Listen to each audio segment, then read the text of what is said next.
امام زین العابدین فرماتے ہیں، جب نوح علیہ السلام کشتی بنا رہے تھے تو ایک مومنہ بوڑھی عورت روز اللہ کے نبی کے پاس اپنی گٹھڑی لے کر آتی اور کہتی، اے اللہ کے نبی، کشتی کب روانہ ہوگی؟ نوح علیہ السلام فرماتے، ابھی دیر ہے۔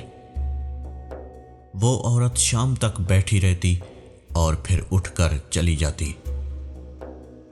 ایک دن نوح علیہ السلام نے فرمایا، اے عورت، جب جانا ہوا تو تمہیں بتا دیا جائے گا۔ یہ عورت واپس چلی گئی اور انتظار کرنے لگی کہ کب نوح بلائیں گے۔ اس دوران عذاب آ گیا اور کشتی روانہ ہو گئی، لیکن نوح علیہ السلام نے اس عورت کو نہ بلایا۔ ظاہری طور پر نوح علیہ السلام کو اس کو بلانا بھلا دیا گیا۔ ایک دن طوفان تھما تو نوح علیہ السلام کے دل میں محبت اٹھی کہ اس شہر کو دیکھوں جہاں سے چلا تھا۔ وہاں آئے اور قریب جا کر دیکھا تو ایک جھونپڑی میں دیا جل رہا تھا۔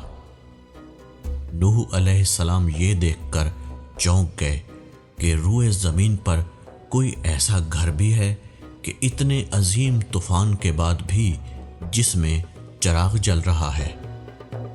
انہوں نے وہاں تکبیر بلند کی تو وہ عورت سامان لے کر آ گئی اور کہنے لگی، یا نبی اللہ، کیا کشتی تیار ہے، چلیں؟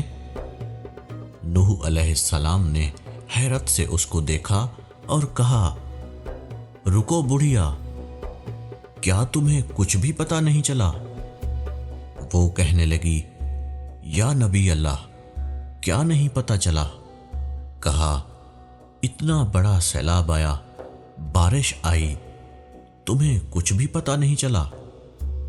بڑھیا کہنے لگی، یا نبی اللہ، بس ایک دن بادل گرجے تھے اور کچھ ہلکی سی پھوہار پڑی تھی۔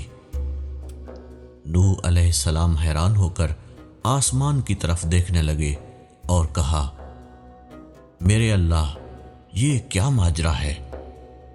اللہ تعالیٰ نے نوح علیہ السلام پر وحی بھیجی کہ اے میرے پیارے نبی، اس عورت کے دل میں چونکہ تمہاری محبت تھی اور تم نے اسے پابند کر دیا تھا، اور چونکہ تمہارا اس سے وعدہ بھی تھا کہ نجات کی کشتی میں اسے لے کر جاؤ گے، تب جب تم نے اپنا وعدہ پورا نہیں کیا، لیکن اے نبی، میں تو تمہارے وعدے کا ذمہ دار تھا، اسی لیے میں نے اس بڑھیا تک عذاب پہنچنے ہی نہیں دیا۔ امام سجاد علیہ السلام نے پاس بیٹھے اپنے مومنین سے فرمایا، اے مومنو، یہ حدیث قیامت تک کے مومنین تک پہنچانا تم پر فرض ہے۔ انہیں بتا دو، جس نے ہم سے محبت کی، قیامت کا عذاب ضرور آئے گا، لیکن جیسے اس بڑھیا کو پتہ ہی نہیں چلا، ہمارے مومنوں کو بھی پتہ نہیں چلے گا کہ قیامت کب آئی اور کب چلی گئی۔